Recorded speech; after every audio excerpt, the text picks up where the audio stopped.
Good evening friends. कल का answer consumer day celebrate होता है 24 दिसंबर को। नाउ लेट्स अंडरस्टैंड एक जिस्ट में कि कंज्यूमर डे होता क्या है और क्यों सेलिब्रेशन चाहिए कंज्यूमर डे को। कंज्यूमर डे बेसिकली अवेयरनेस है जो हमको कंज्यूमर में गवर्नमेंट को फैलानी है। किस चीज़ की awareness? Let's understand that now. Basically consumer के राइट्स जो होते हैं वो प्रोटेक्ट करने के लिए फ्रॉम द सेलर्स गवर्नमेंट ने कुछ एक्ट्स लाए हैं, कुछ लॉज लाए हैं, जैसे कंज्यूमर प्रोटेक्शन एक्ट 1986 एंड जिसको अमेंड भी किया है 2019 में as per the changes in the way we sell and buy the products. Like online selling जो अभी आ गई है वो 2019 में इंक्लूड की गई है।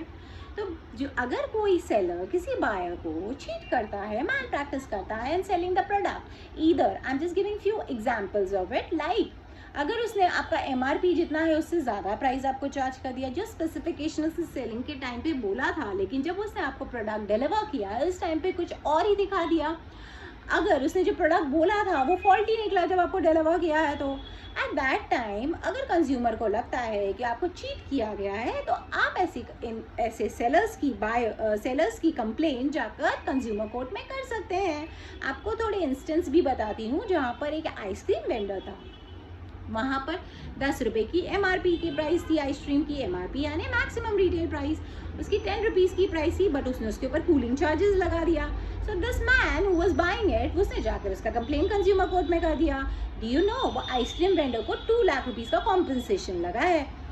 सेकेंड, एक और केस हुआ, it's not only for the ice cream vendors and all, service providers के लिए भी सेम है।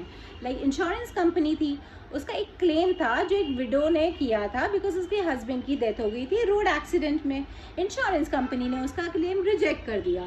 सो this lady went to the consumer court and there they said that 25 lakhs का इंश्योरेंस जो कवर्ड है वो तो देना ही है आपको, प्लस आपको 9% इंटरेस्ट देनी as a penalty. Why? Because from the date of the complain, plus you have to give 5,000 rupees for the mental agony which she has gone through and 2,000 rupees for the proceeding का expense which is borne.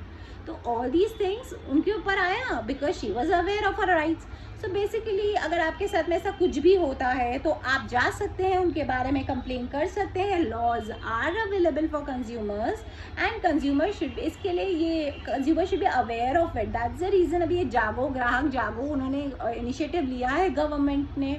But understand one thing, आप ऐसी ही चीज़ों का complain कर सकते हैं जहां आपने पैसा लगाया है। It has to be a transaction buying and selling का, जहां अगर आपका 1 रुपी भी इन्वॉल्व है, आपने 1 रुपी का भी कुछ खरीदा है, then yes it's a purchase which you have made and you can make the complaint if it is not as per what was mentioned or if there is a malpractice in them.